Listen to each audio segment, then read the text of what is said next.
CBI রিপোর্টটাও আমাদের কাছে আছে, সেটা প্রকাশিত হয়ে আছে 8.5, 9, 10 এর ক্ষেত্রে এবং 11, 12 ক্ষেত্রে 13.47 এবং কোর্ট বলেইছিলেন যারা যারা অযোগ্য প্রমাণিত, যারা যারা অবৈধ প্রমাণিত তাদেরকে সুদ সমেত টাকা ফেরত দিতে হবে।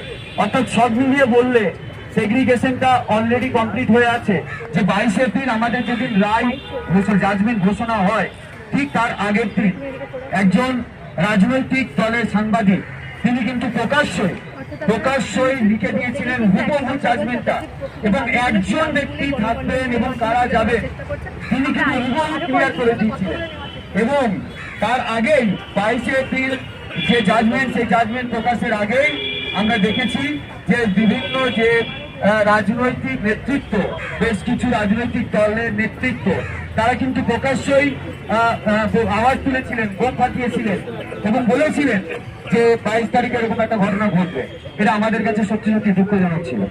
তো যাই হোক, আমরা সামগ্রিক বিষয় আপনাদের কাছে তুলে ধরেছি।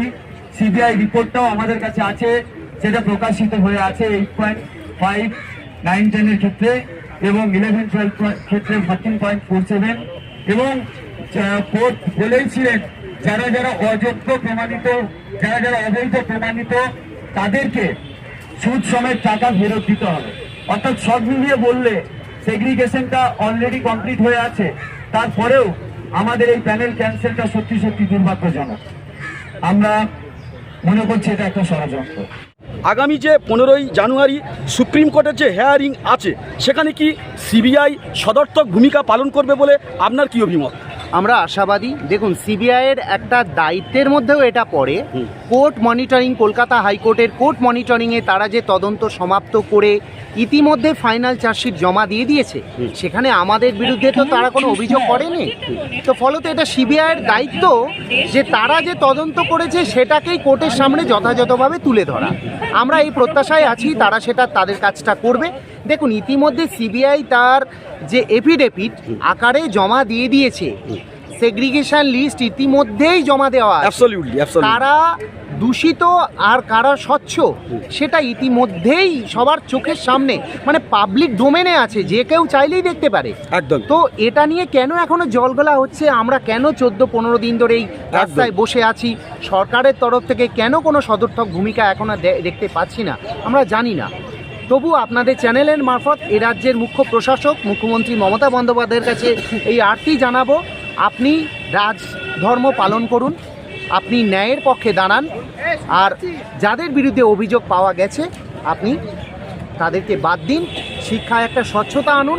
শুধু দেখুন, অটল বিহারী বাজপেয়ী পার্লামেন্টে দাঁড়িয়ে 13 দিনের প্রধানমন্ত্রীত্বে 1996 সালে বলেছিলেন সরকার আসবে, সরকার যাবে, কিন্তু এই রাষ্ট্র, এই ব্যবস্থা থেকে যাবে। তো দেখুন, রাজনৈতিক দল বা গোষ্ঠী 5 বছর অন্তর পরিবর্তন হতে পারে, মানুষ তার ইচ্ছা অনিচ্ছা নিয়ে সেটা পরিবর্তন করতে পারে, কিন্তু এই ব্যবস্থাটা থাকবে আগামী প্রজন্মের স্বার্থে। মুখ্যমন্ত্রী মমতা বন্দ্যোপাধ্যায়ের কাছে কাতর আর্তি আমাদের শিক্ষক মহলের তরফ থেকে, ম্যাডাম আপনি আমাদের পাশে দাঁড়ান। আপনি আপনার একটা কথাতেই সব হতে পারে।